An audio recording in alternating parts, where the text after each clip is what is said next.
Janavallabha Girivardhari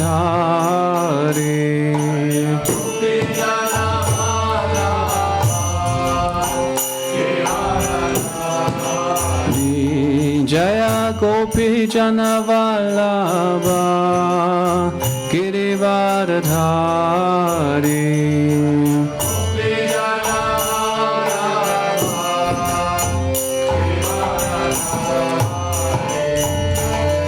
Yashodanandana Vraja Janaranjana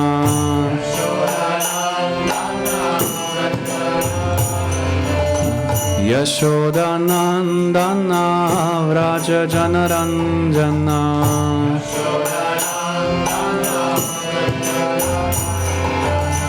Yamunatira Vanachari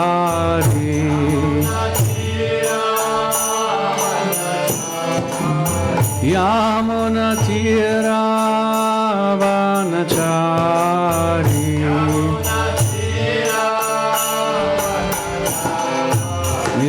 Jaya Radha Madhava Kunja Bihari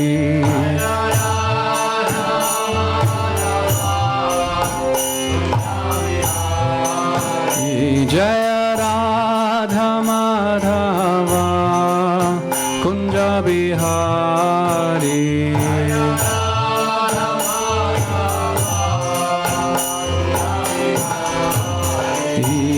Gopi Janavallabha Girivardhari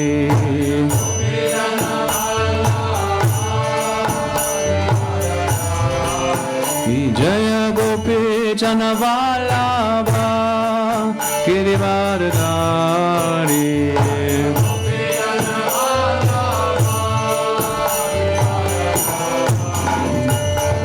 Yashodanandana Vraja Janarandana Yashodanandana Vraja Janarandana Yamunatira Vanachari Yamunatira Vanachari Jaya Radha Madhava Kunja Bihari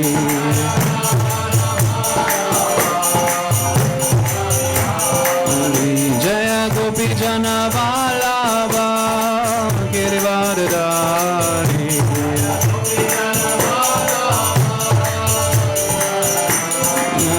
Hare Krishna Krishna Krishna Hare Hare Hare Rama Rama Rama Hare Hare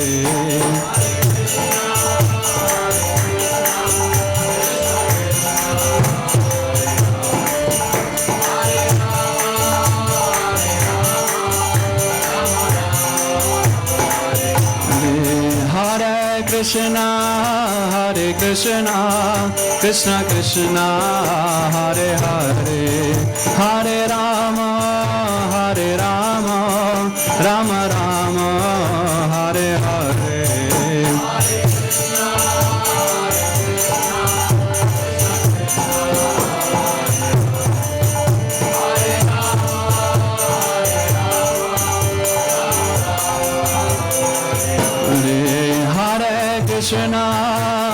Krishna Krishna Krishna Hare Hare Hare Rama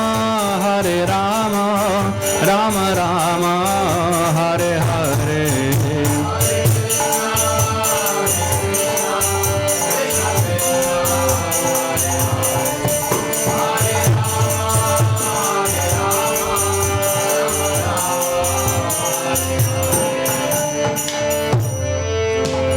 Shri Radha Madhava ki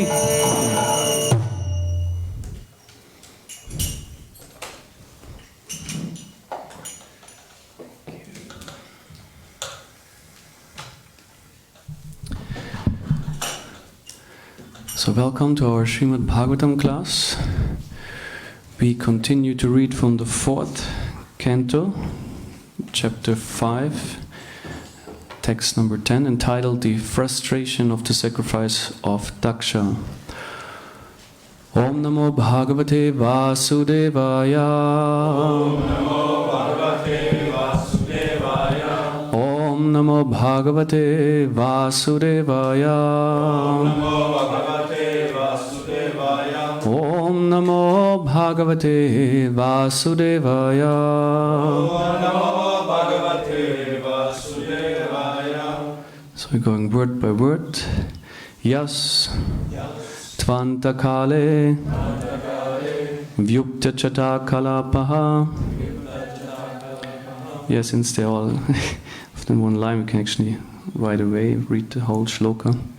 Yas Tvantakale Vyukta Chata Kalapaha.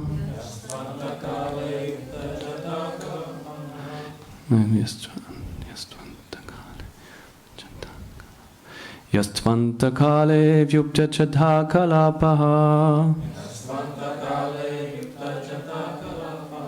Svashula suchi arpita dikka chendraha.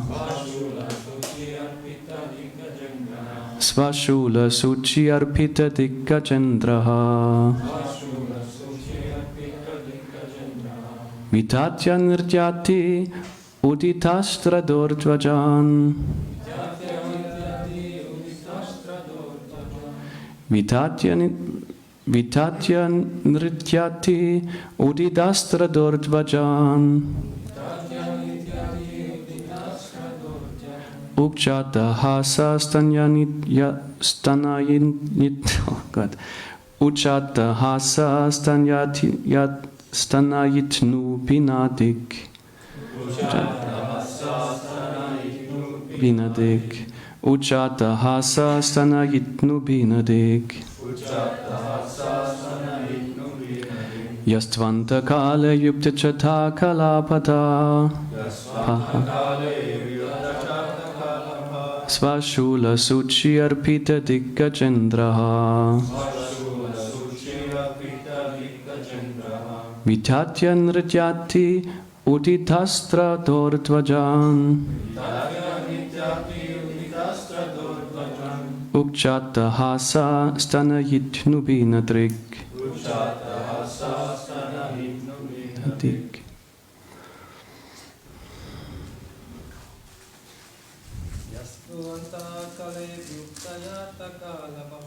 Yastvanta kale vyukta chata kalapaha.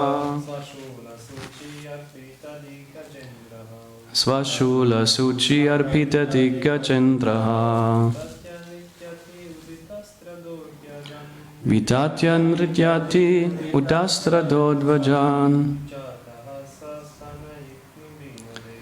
Ujata hasa stanayintu binadik. Yastvanta kale vyukta chata kalapaha. Svashula suchi arpita dikka chendraha. Vitatya nrityati udidhastra dordvajan. Ukchata hasa stanayitnu binadik. Matajis. Yastvanta kale vyukta chata kalapa. Svashula suchi arpita dikka chendraha. Vitatya nrityati udidastra dodvajan. Ukchata hasa stanayitnu binadik. Yaha. Who? Lord Shiva. Tu. But. Antakale. At the time of dissolution. Vyukta. Having scattered. Chata kalapaha. His bunch of hair. Svashula. His own trident. Jai Shri Gaunitai ki jai, Jagna Baldev Subhacha Devi ki jai. Suchi, on the points. Arpita, pierced.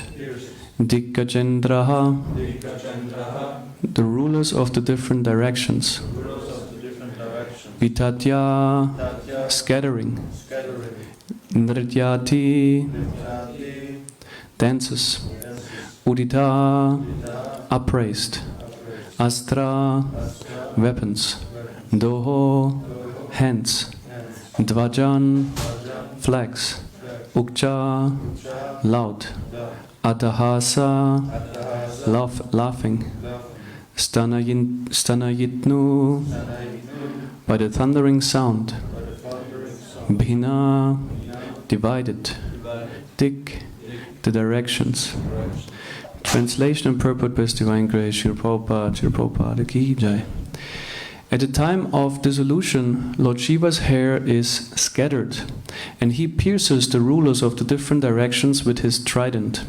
He laughs and dances proudly, scattering their hands like flags, as thunder scatters the clouds all over the world. Purport. Prashuti, who appreciated the power and strength of her son-in-law, Lord Shiva, is describing what he does at the time of dissolution. This description indicates that the strength of Lord Shiva is so great that Daksha's power could not be set in comparison to it.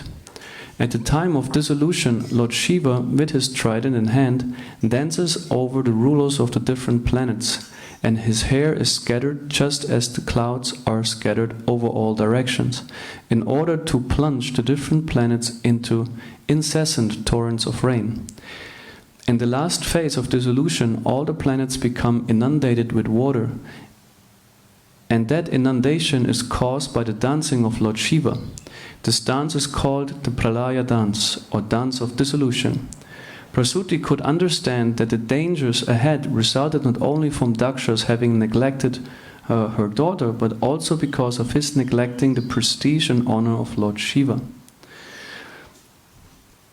I read the next two shlokas because we are somehow or other, like last time, yesterday was no class, so therefore the shloka is there. Just read the, let's try the Sanskrit. Armasya yitva tam asaya techasam manyu plutam duniriksham prukutya karala damstrapir udasta bhaganam syat swasti kinkapoyato vidhatu. The gigantic black man bared his fearful teeth. By the movements of his brows he scattered the luminaries all over the sky, and he covered them with his strong piercing effulgence. Because of the misbehavior of Daksha, even Lord Brahma, Daksha's father, could not have been saved from the great exhibition of anger. Bhav evam utvigna trishotyamane janena dakshyasya muhur mahatmanaha utpetur utpatatama sahasrasho bhayavaha divi bhumau chaparyak. While all the people talked among themselves, Daksha saw dangerous omens from all sides, from the earth and from the sky. I will enter this purport a bit later. Om Ajnanatimmirandasya Gananjana Shalakaya Chakshuram Militam Yena Tasmai Shri Gurave Namaha Shri Chaitanya Manobishtam Stapitam Yena Bhutale Swayam Rupa Garamayam Dadati Swabharantikam Jai Shri Krishna Chaitanya Prabhu Nityananda Shri Advaita Gadadhar Shivasari Gaura Bhakta Vrinda Hare Krishna Krishna Krishna Hare Hare Hare Rama Rama Rama Hare Hare Vagishayasya vadhane lakshmiryasya chavakshasi yasya the hridaye samvit tam narasimham aham bhaje pralada hridayaladam bhaktavitya vidaram sharatindurujim vande parindra vandanam harim. At the time of dissolution, Lord Shiva's hair is scattered and he pierces the rulers of the different directions with his trident. He laughs and dances proudly, scattering their hands like flags as thunder scatters the clouds all over the worlds. So we're here in the middle of the exhibition of Lord Shiva's anger. I guess most of you will be familiar with the story, or unless we can just really shortly summarize. Starting from the offense Lord Daksha did to Shiva, there was a big disturbance already there, though the sacrifice that happened at that time continued. Then later, the wife of Lord Shiva, Sati, was also offended by Daksha, by neglect. She showed up at a sacrifice that was to be performed for the pleasure of Vishnu. And in due course of the whole offensive behavior of Daksha, Sati gave up her body. And now Lord Shiva, being aware of that, decided to kill Daksha. That's really short, the story. And we here at the point where he manifested a great demon, which is described in text number 11, the gigantic black man that bared his fearful teeth. By the movements of his brows, he scattered the luminaries all over the sky, and he covered them with his strong piercing effulgence. Because of the misbehavior of Daksha, even Lord Brahma, Daksha's father, could not have been saved from the great exhibition of anger. So the verse before, verse 10, is describing how actually Shiva is the great destroyer of the world, of the universe, and in particular his dance, the Pralaya dance, is mentioned. And how this is actually causing the rising of the water level in the universe for a partial dissolution. And we will hear from the 5th canto, there's the glories of Lord Anantadev, how actually here Anantadev is instructing Lord Shiva how to dance. He's actually empowering Lord Shiva to manifest also this angry mood. And we will hear how Lord Anantadev himself bears this anger. Last time when we spoke, we also addressed this issue of anger in spiritual life, and that we can see that anger is not a taboo, it's not something to be avoided. It's a matter of how we can employ it or use it, because anger will be there, must be there. We mentioned how Arjuna needed also to be angry to fight. He could not fight without anger. Or how anger is also naturally there as a sign that shows us that something might be wrong or unjust and so on. Anger is not a wrong emotion. It might hint to something that is wrong. But the anger itself is not wrong. How we deal with it, that might be a different story. How we express anger or not. Because simply denying an emotion is not in a mode of goodness, that's ignorance. I ignore it, I cover it. Tamas means covering something. Might be any other emotion, because the emotion is something that shows how do I relate to myself, to people, to things. The emotion is a mirror of that level of relationship. And for example, if things go well with people, devotees and so on, then my feelings, usually I'm pleased, I'm satisfied, peaceful, happy. And why do I feel that? Because I sense my relationship as well. So the emotions confirm, oh, things are good. And at the same time, if I feel frustrated or bitter or angry, that might show something, oh well, there's something not working, it's not, something is not right on this level of relationship. I can feel this with myself and others. If it's about myself, it might be I don't live up to my expectations, or I compromise too much, so I feel dissatisfied, or I don't use my potential, I feel frustrated or empty. So with others I might feel, as I mentioned before, with the anger and dissatisfaction on the other hand. So let's look at the anger as something that is naturally there and actually originates from the Lord. It's not something only conditioned souls have. Obviously there is anger. Here is Lord Shiva's anger is in motion or in action. And what he does is he picked one of his hairs and said, laughing like a madman, threw this hair on the ground, and this most terrifying demon was manifested, ready to devastate the sacrifice of Daksha, ready to kill Daksha. And ultimately we know he did. He beheaded him, and later he got the goat head, but this comes later. So we also last time spoke how the anger of Shiva is different from the anger of a conditioned soul, being based, for example, on envy or pride. We spoke about how Brahman since he is connected or like situated in a mode of goodness, and is said in the Bhagavad Gita, the mode of goodness comes along with a sense of pride, because this person becomes more knowledgeable, capable to arrange his life, and also purified. And then there's pride, and pride gives rise to anger, because the more proud a person is, the more easier to offend he or she is also. The more humble a person is, the less, or the more difficult it is to offend that person, because the person has less expectations on others. How should they behave to me? So we pointed out that actually the issue in the emotional part is not the emotion, but the attitude it relates to. You know, if a person, Shiva was not coming from a place of pride, because he's the most detached person, he's very transcendental. For him it was about justice, and I would like to focus also on that today, how this, what is happening here, is not about simply frustrated lust, as we in the Bhagavad Gita. You know, if someone has desires and they're not fulfilled, the person becomes angry, you know, frustrated, and then becomes inimical. But here it's also about dharma, protecting what is right. And for example, we hear also Maharaj Parikshit, when he was hearing that Kali came there to and mistreated the bull immensely. He came and very angry, took his sword and said, "I'm going to kill you." But not because he personally felt, "Oh, you don't obey me, you know, I'm the king, what are you doing?" But he felt, he violates dharma, and it's my duty to protect dharma. And the anger is the tool for punishment. And there is need for punishment because the conditioned souls, they are prone to act in the modes of passion and ignorance, which makes them very, very unreasonable often. And words don't do the job sometimes. You know, so therefore punishment must be there, some aggression to make people, to wake people up, sometimes literally.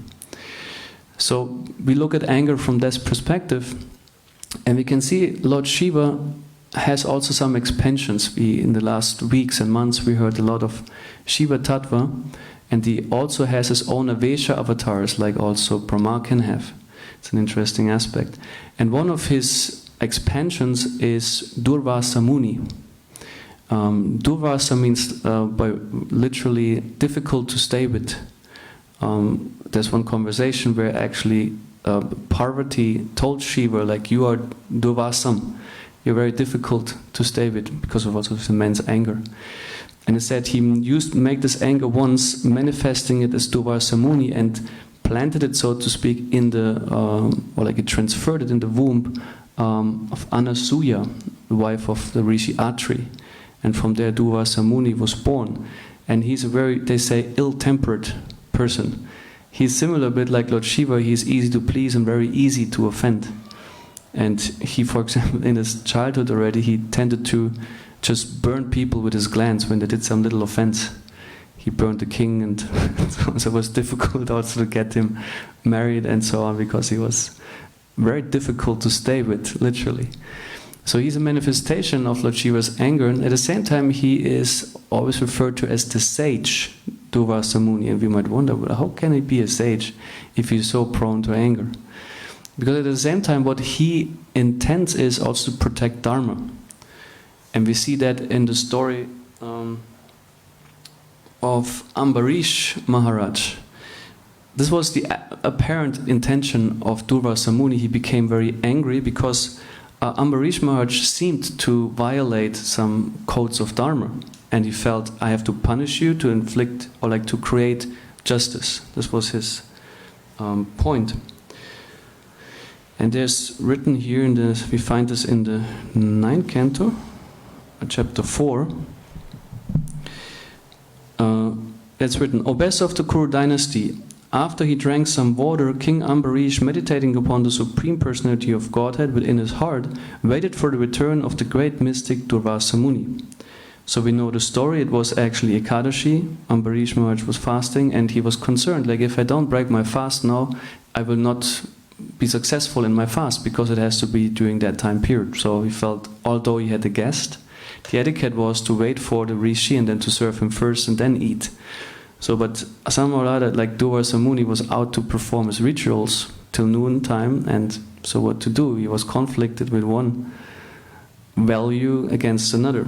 And After executing the ritualistic ceremonies to be performed at noon, Durvasa returned from the bank of the Yamuna. The king received him well, offering all respects, but Durvasa Muni, by his mystic power, could understand that King Ambarish had drunk water without his permission.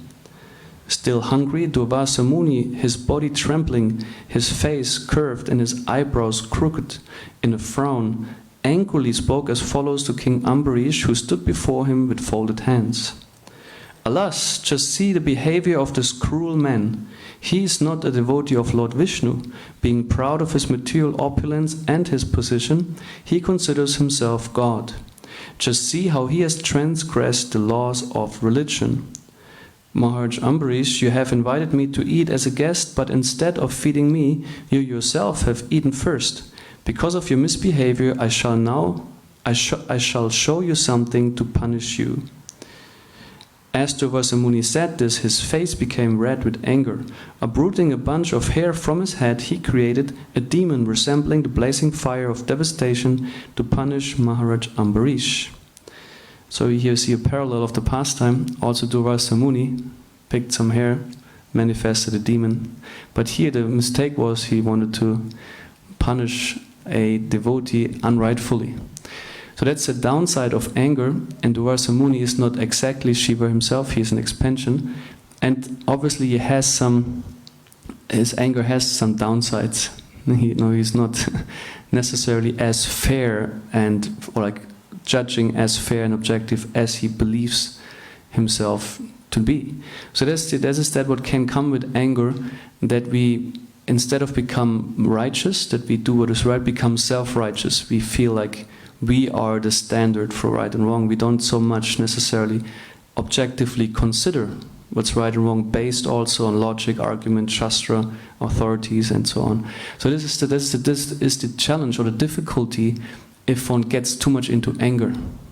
One becomes self-righteous, like Durvasa Muni also did. And we hear how his demon could not harm Ambarish in the least, because Vishnu immediately sent the Sudarshan Chakra, killed the demon, and then the Sudarshan Chakra was after Durvasa Muni, and he ultimately had to ask and beg forgiveness from Durvasa Muni, from Ambarish Maharaj.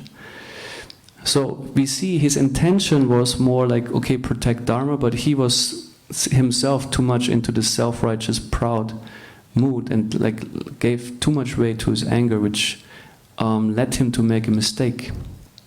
So therefore, also in spiritual life, one must be careful to estimate what is this anger about and what is the proper proportion that I may express it or how I may apply it. As it is said, if another Vaishnava or Krishna or Guru becomes offended or even attacked, the Vaishnava should be like fire. He should not be tolerant, and peaceful. He should employ anger. But also this has to be in proportion. We cannot just go, let's say, even someone comes and said, I don't care, Srila Prabhupada is nonsense, that I go and cut his head off. That's very disproportional. But we might respond to it saying, yes, okay, please sir, leave. This is obviously not a place for you, and show some attitude there. So this has to be in consideration, but just that we don't think, oh, I'm not allowed to be angry at all, or I should not be angry. This is what we talked about also last time, that this is very tricky. Because as we said before, if I see something is not right, unfair, someone is not treated right, I also actually have an obligation or duty maybe to interfere, depends what my role is. But this is what the anger is telling me, something got to be done, something has to be changed, something is not right. So here also Lord Shiva saw what Daksha was doing was completely off, violating the laws of Dharma. His own daughter he treated in a way that she left her body, and then he poses as a great devotee, Prajapati. It was said, Srila Prabhupada used the translation, governor of all living entities. And there was quite an expectation how he was supposed to behave. And because of his misbehavior, his daughter committed suicide, so he felt this is enough, so he has to be punished. State an example for that. And this anger we see also in Krishna. when he comes. He kills the demons, or like he expresses anger, and he sometimes is described how Krishna turns also his eyes red with anger, and how he then insults the demons. We have some exchanges how they, taunt each other when they start to battle. You know, and Krishna gets in a mood, also an angry mood, and tells quite some sharp words to the demons, and tells them, "Now I shall punish you for your nonsense." Of course, when he punishes, it's literally something that elevates the demons, or like the souls who are demoniac, because his intention, first of all, because he's Krishna himself, there is no passion or ignorance within him, so he's pure sattva, so actually he's lifting the curtain of Maya for them by destroying them. But the point is, the intention with it is to make them aware you do something wrong. This is the point of Krishna's anger, also of Shiva's anger, of Durvasa Muni's anger, though Durvasa Muni was not so capable to estimate how proper is his anger. And I said before that we hear shortly about Ananta Shesh, which is described in the 5th canto, because here the verse 10 is describing how Shiva is dancing his Palaya dance, the dance of dissolution. And it said, in the last phase of dissolution, all the planets become inundated with water, and that inundation is caused by the dancing of Lord Shiva. So Lord Shiva gets instructed by Lord Anantadev, who is residing, it said, very low under the planetary systems. You know, so he's there. And in the 3rd verse of the chapter, is it? It's the 25th chapter, the glories of Lord Anantadev, is described. At the time of devastation, when Lord Anantadev desires to destroy the entire creation, he becomes slightly angry. Then from between his 2 eyebrows appears 3-eyed Rudra, carrying a trident. This Rudra, who is known as Sankarshan, is the embodiment of the 11 Rudras, or incarnations of Lord Shiva. He appears in order to devastate the entire creation. And Srila Prabhupada writes some very short but pointed purport. In each creation, the living entities are given a chance to close their business as conditioned souls. I really like that phrase. Close their business as conditioned souls. Like imagine you have some shop, conditioned life shop, it's your business. And when they misuse this opportunity and do not go back home, back to Godhead, Lord Shankarshan becomes angry. The 11 Rudras, expansion of Lord Shiva, come out of Lord Shankarshan's eyebrows due to his angry mood, and all of them together devastate the entire creation. So we have here another example of anger, here directly from the Supreme Lord actually. Though sometimes Ananta Shesh might be a jiva, it's described that also Vishnu might empower a jiva to take that role of Ananta, but generally it's Vishnu Tattva. And here we see he is angry, or becomes angry, and why? Because the living entities immerse themselves in ignorance and do not realize what is the actual purpose of this world. Why has Krishna given this? And when Krishna realizes, or Vishnu realizes, hey, they do not get it, because in the meanwhile, if you look at the intervals from the time of creation to destruction, it's a long period of time, very long, kalpas, and what is then kalpas, and then come the days of Brahma, however, then the month, and then, or in this meanwhile, so many avatars are coming, so many sages are sent, and rishis and all planets, and give the knowledge, always try to encourage and enlighten the jivas, turn away from matter and go back to Godhead, practically. So, but when they don't do, and at some point he says, okay, that's enough, and he gets angry, destroys it. Like sometimes, as we see also with people, you might first, also the steps of a kshatriya, like how to solve an issue. As said, first is diplomacy. He doesn't immediately go and takes the sword and fights. First there's diplomacy. And then there's even bribe. And Krishna also does that somehow, or he tries to encourage the souls by some religious systems that also give benefits. But ultimately, if the intended purpose is not being reached, at the end there might be violence. Because this is the language then the ignorant person gets better at the end. Sometimes words, as I said in the beginning, do not have this effect. So then he destroys material nature, because he gets angry, as Prabhupada here so says, the conditioned souls, or like the jivas, do not close their business as conditioned souls. And a few verses later, verse number 6, he continues.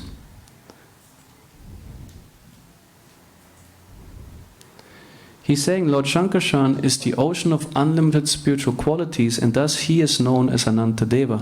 He is non different from the Supreme Personality of Godhead.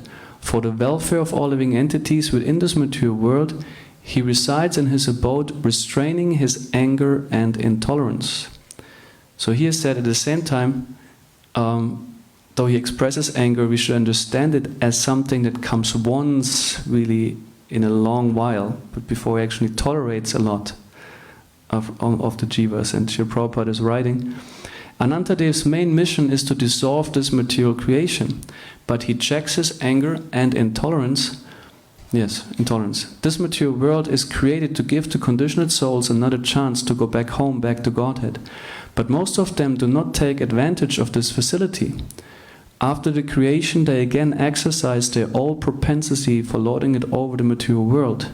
These activities of the conditioned souls anger Anantadev, and he desires to destroy the entire material world. Yet, because he is the Supreme Personality of Godhead, he is kind toward us and checks his anger and intolerance. Only at certain times does he express his anger and destroy the material world. So we have three examples: Lord Shiva being angry, Durvasa Muni being angry, Lord Anantadev being angry, Krishna in his pastimes showing anger. So anger is a natural element there, which is not per se wrong.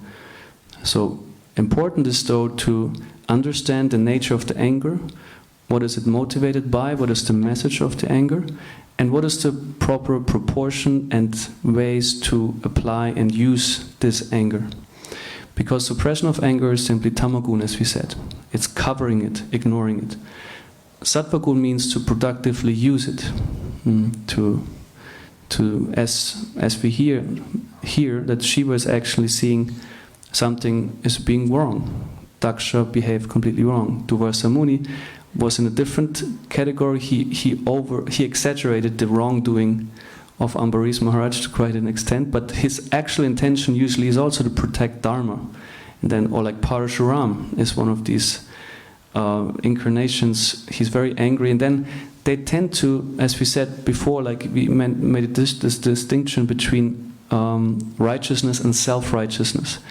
The very angry person often mixes easily with pride and becomes self-righteous. Then his anger becomes unproductive. But a truly righteous person, like for example also King Parikshit, they apply anger differently. Also Arjuna in battle, many fights. And the actual verse 12, that was also on the list today, is addressing the dakshas, or the dangerous omens coming from the demon that Lord Shiva manifested. So we can understand actually the demon is the result of Daksha's own wrongdoing.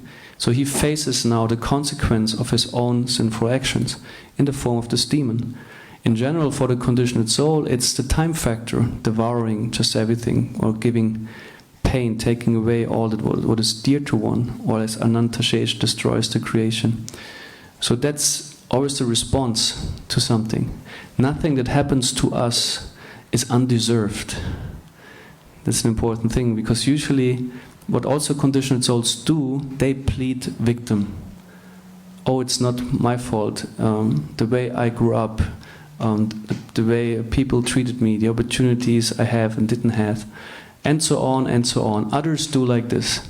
And then we have so many ways to excuse ourselves and hope to not get the results of our own decisions. Daksha could have said, yeah, but Shiva didn't behave well. He didn't respect me. The way I am, I'm Prajapati. So it's his fault. and so on. But what about ignoring his daughter?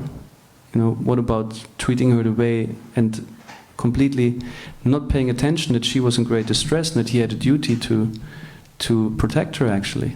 Prajapati, governor of all living entities. So now the demon is like showing this with a very strong message, what was wrong. You destroy the life, your life will be destroyed. It's a very simple, so to speak, Gleichung. That's what we say in English, Gleichung. Equation, simple equation. And here in the purport to text 12, Srila Prabhupada is pointing out, because the word Dakshasya Muhur Mahatmanaha is mentioned, that Daksha is referred to as Mahatma. And Srila Prabhupada writes, in this verse Daksha is being described as Mahatma. The word Mahatma has been commented upon by different commentaries in various manners. Veera Raghava Acharya has indicated that this word Mahatma means steady in heart. That is to say that Daksha was so strong-hearted that even when his beloved daughter was prepared to lay down her life, he was steady and unshaken, but in spite of his being so strong-hearted, he was perturbed when he saw the various disturbances created by the gigantic black demon. Vishwanath Chakravarti Thakur remarks in this connection that even if one is called Mahatma, a great soul, unless he exhibits the symptoms of a Mahatma, he should be considered a Duratma, a degraded soul. In the Bhagavad Gita 9.13, the word Mahatma describes the pure devotee of the Lord. Mahatmanas tumam partha daivim prakritim ashritaha. A Mahatma is always under the guidance of the internal energy of the Supreme Personality of Godhead. And thus, how could such a misbehaved person as Daksha be a Mahatma? A Mahatma is supposed to have all good qualities of the demigods, and thus Daksha, lacking those qualities, could not be called a Mahatma. He should instead be called a Duratma, a degraded soul. The word Mahatma to describe the qualifications of Daksha is used sarcastically, Prabhupada says, so sarcasm. So you appear to be something, pointing out you failed actually to fulfill the expectation. Yes, a while ago we spoke that also call yourself Vaishnava, might be Mahatma, however you call it, is a great title actually, and there's a lot of expectation connected with it, and often it's easier to enjoy the glories and the prestige of a given title than to live up to the expectation of the title. So therefore one is advised to be very careful to not decorate yourself with I'm this and I'm that, So here Daksha's, the chapter is entitled Frustration of the Sacrifice of Daksha. So Daksha thought he could get away with it, practically. Because why would he otherwise continue? He thought, yeah, let's go on, I'm anyway. This kind of collateral damage perhaps is still fine, still things work out. So many people respect me, so many followers I have. And he still thinks, although completely violating the code of Dharma which comes from Vishnu, that he thinks still I can perform the sacrifice for the pleasure of Vishnu. Which shows how Rajas and Tamas completely twist our intelligence. That although we do something toward the same person, to the Creator, wrong, we think still I can please the same person with the sacrifice and at the same time offending him. It's a bit like, maybe comparison, I steal your money and buy you a present with it. It's like, what? And I think I'm actually a very good person. Alright. Yes, this is what I wanted to speak on today, about the nature of the anger and the application of anger, and that, and also in our life, in our spiritual life, that we understand there is place for anger. Anger management is important, and to understand that, anger has a connection also to do what is right or to create justice if there's injustice, wrongdoing.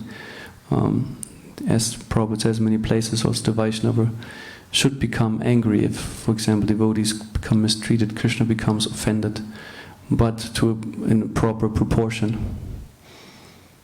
Hare Krishna. Are there any comments or questions? Yeah, we would need the microphone.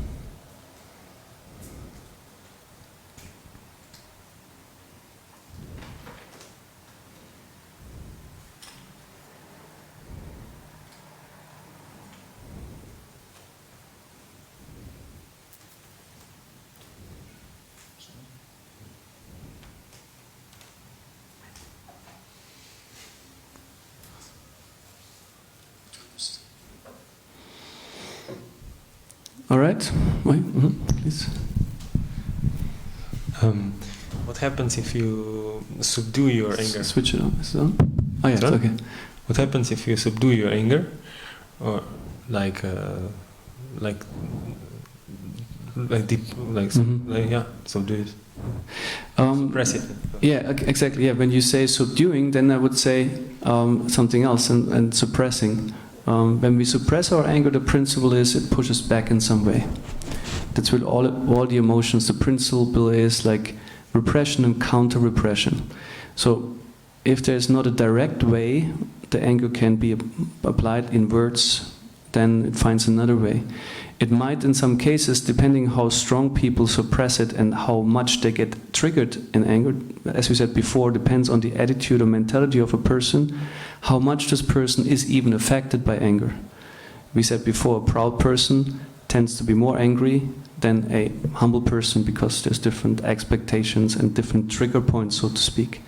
So let's assume a person is actually very angry, but tends to be suppressing it. This person tends to become also passive-aggressive, we say. So it's underlying, it comes there, but not in a direct way, indirect way, in speech, for example, in behavior. But also can manifest in physical symptoms, illness, pains, inflammation. There's also one connection that is made with anger. You know, if your joints, this whole arthritis stuff and all kind of things, they might be related to suppressed anger.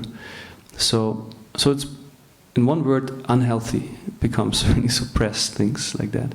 If you subdue it, that's another thing. That means consciously controlling it and deciding when to and how to apply it. And my understanding is when you really manage that, and not just with anger, with another feeling, this force or the power of this feeling is available to you to manifest something. You know, whereas when you repress it, it's somehow there, but it's not available to you. It's kind of rather overcoming you in some tamasic way. So an example could be, let's say you, in a situation, something happens, someone behaves really bad or something is wrong, but perhaps the time of reacting, it's not the best way, because it might make the situation more explode, and it's maybe a time to remain calm. You hold your anger, so to speak. You consciously decide, I put it aside for now, and then when the proper time and circumstances, then I will apply it, but I consider how exactly to do it. That I'm not just like, that I'm not driven by anger, like just fully come from there and like trigger the other person again to become angry, but like with the proper measure. It takes some practice. You know, if I'm not used to it at all, well, I might also make mistakes by doing it, but the more you get used to trying to deal with it, the more expert one gets, like with other feelings as well.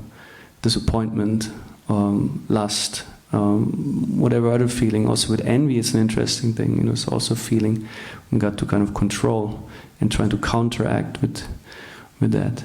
But also with the happiness, the positive feelings, that you don't get carried away, like, oh, everything is so fine, I enjoy, like this kind of, how do you say that? What is the word? I forgot it. This overly, enthusiastic. That you also kind of, because the self-realized soul is that he's steady in both. He doesn't get carried away by happiness nor by distress. So he keeps both in the balance and recognizes them and then chooses to respond.